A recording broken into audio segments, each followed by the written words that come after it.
Hey everybody, welcome to or back to my channel. My name is Lauren and today we're going to do my mid-month wrap-up.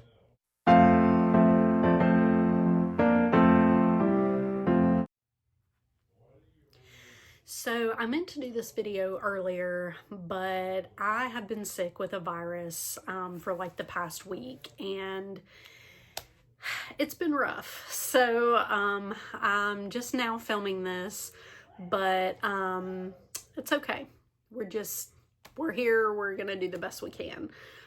Sorry if you can still sort of hear it in my voice. I've been really congested and everything.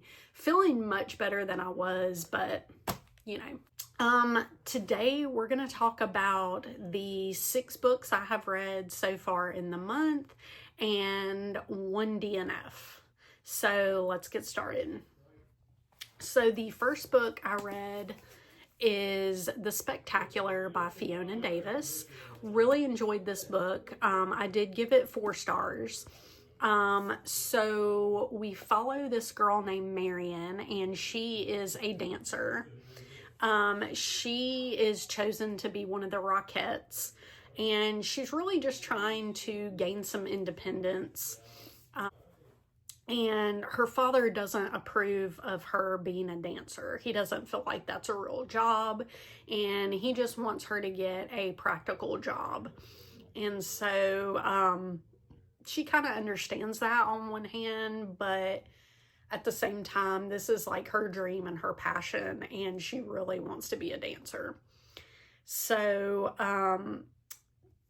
there is that storyline, and then there also is sort of like a mystery suspense aspect to this book, and it is based on a historical event in this book as well. So I will not go too much into detail on that because I don't want there to be any spoilers. I don't want to give anything away. But I really enjoyed this book. There was very minimal language. I think there may have been 1 or 2 words here or there, but nothing I thought was over the top or anything like that. So I really did enjoy this book. The next book I read is The Romanov Sisters. This is by Helen Rappaport. And I really enjoyed this book as well. I like to read historical books like this, and this is a nonfiction. So this is all about the Romanov family, and it really follows Nicholas and Alexandra, Tsar and Tsarina of Russia. And it follows them really before they actually meet and get married to Nicholas's reign as the Tsar of Russia and also their downfall. So this was really interesting. I really learned a lot about this book, and it's really thick. It's really chunky, but I did find this on audiobook and really enjoyed the narrator. So yeah, highly recommend this. It was really good. I did not rate this just because I personally don't like to rate nonfiction. But I did really enjoy this. If I were gonna give it a rating, I'd probably give it a 4 star. But again, like on Goodreads and stuff, I don't rate nonfiction. So anyway. The next book I read was Reckless, and this is the 2nd book in the Powerless series, and I thought this was a great 2nd book, sequel, whatever you want to say. This book, I feel like it kind of started off slow, and don't worry, I won't spoil it for anybody, no spoilers, but I feel like this started off a little slow, but about halfway through it got really good and I got really invested, and like I need to know. I need the next book like now. So anyway, this is by Lauren Roberts, and I really don't want to say too much more because I'm so afraid I'm going to spoil it. But anyway, highly recommend this book. Now, one thing I will say about this is I did feel like there is more language in this one than there was in Powerless. Now, that may just be me. There was some language in Powerless, but I kind of feel in this one like it was a little excessive. But again, that's just my personal opinion. I mean, it wasn't anything where I felt like, oh, I'm going to DNF this because there's so much language. No, it wasn't like that. Like, I was okay with it. I just kind of noticed that there was more language than the first one. So that's the only thing. I did give this 4 stars, and I can't wait for the next one. The next book I read was The Christmas Shoes. This book I really enjoyed. And I also forgot to say I am doing the Tinsel and Tales readathon by Lucy from the Lucy Chronicles. I am participating in that as well this month. So I did read The Christmas Shoes as part of that readathon. And it does have, it does count for a book with Christmas in the title and also a book with a festive cover because it does have snow on the cover.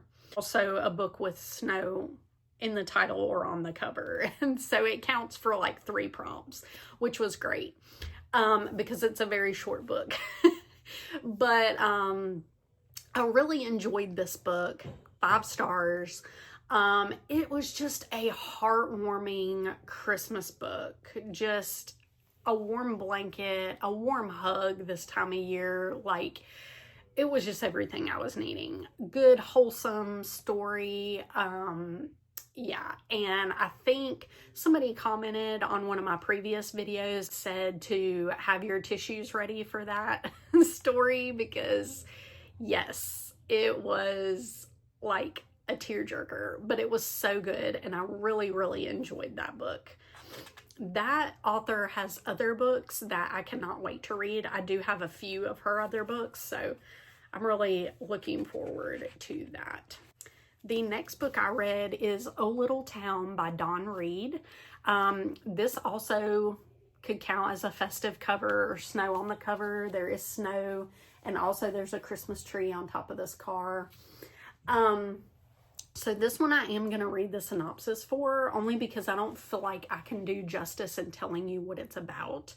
But I did really enjoy this book. This was a reread for me, and I actually don't feel like I liked it as well as I did the first time I read it.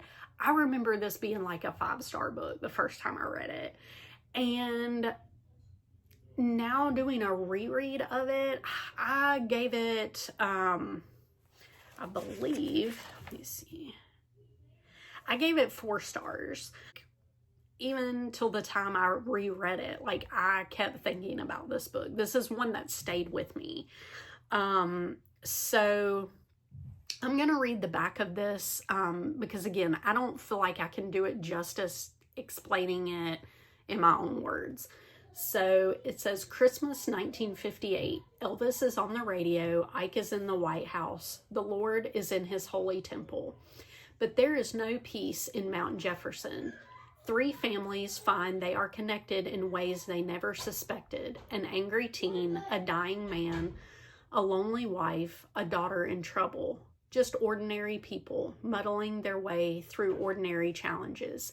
Illness, marriage, bad decisions, friendship, faith, forgiveness. Spanning 3 generations, O Little Town is a tender tale of love and redemption, the redemption only a Savior can bring. Let it touch your heart. This book gave all the small town feels. It's about a few different families in a small town, how they're all interconnected.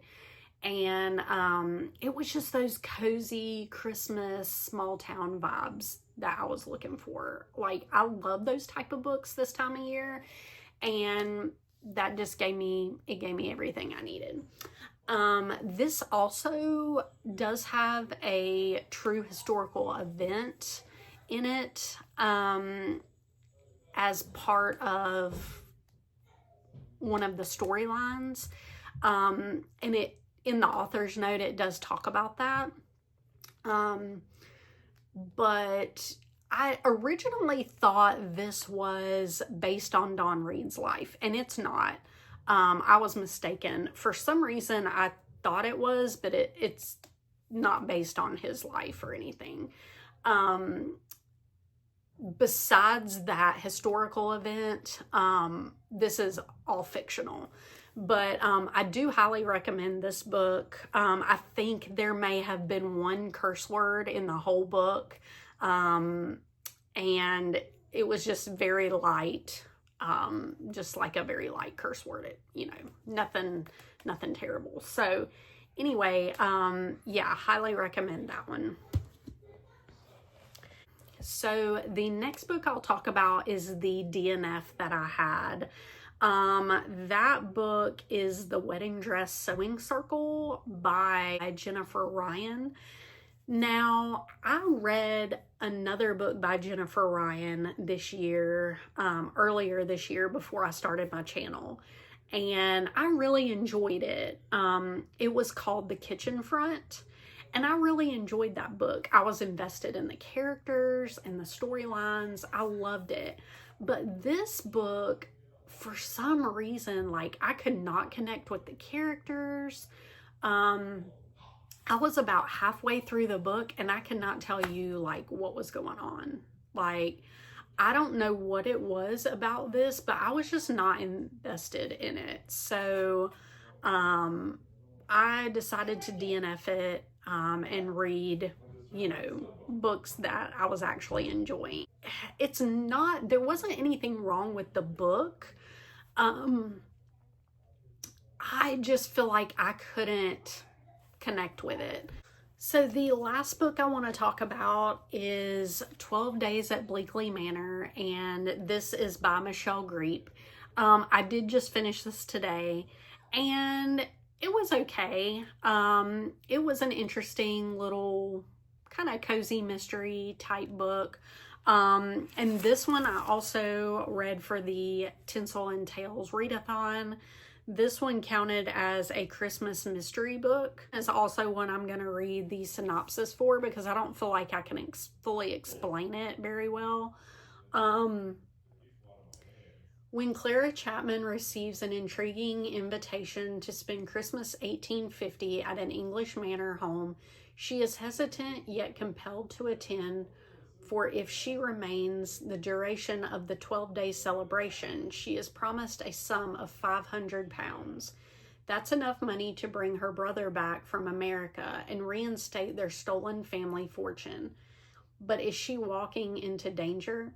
It appears so, especially when she comes face to face with one of the other guests, her former fiancé, Benjamin Lane. Imprisoned unjustly, Ben wants revenge on the unknown person who stole his honor. When he's given the chance to gain his freedom, he jumps at it and is blindsided by the anger of the woman he left at the altar. Brought together under mysterious circumstances from the 12 days of Christmas, Clara and Ben discover that what they've been striving for isn't what ultimately matters. What matters most is what Christmas is all about: love.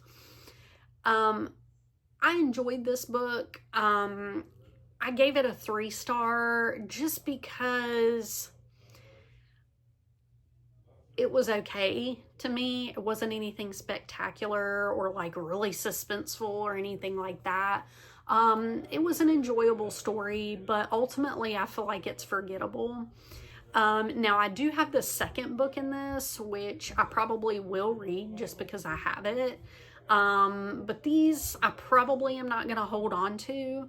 But I would recommend it if you just want a quick mystery for this time of year. It was a very quick read. And ultimately I did enjoy it. So that is all the books that I have read so far in December. Not gonna lie, audiobooks are saving me this month. We've had a lot of unexpected things. You know, it's that time of year and it's been super busy, but I still have gotten a good amount of books read. I'm still happy with my progress, and I'm still reading books. So I still have till the end of the month, and I really want to finish the Tinsel and Tales readathon. And then I'm also making plans for next year, for some videos next year.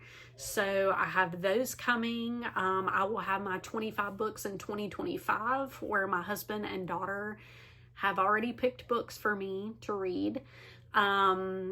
Yeah, so that should be fun. That'll be a fun video. And yeah, so stay tuned for that, and I'll see you next time. Thanks. Bye.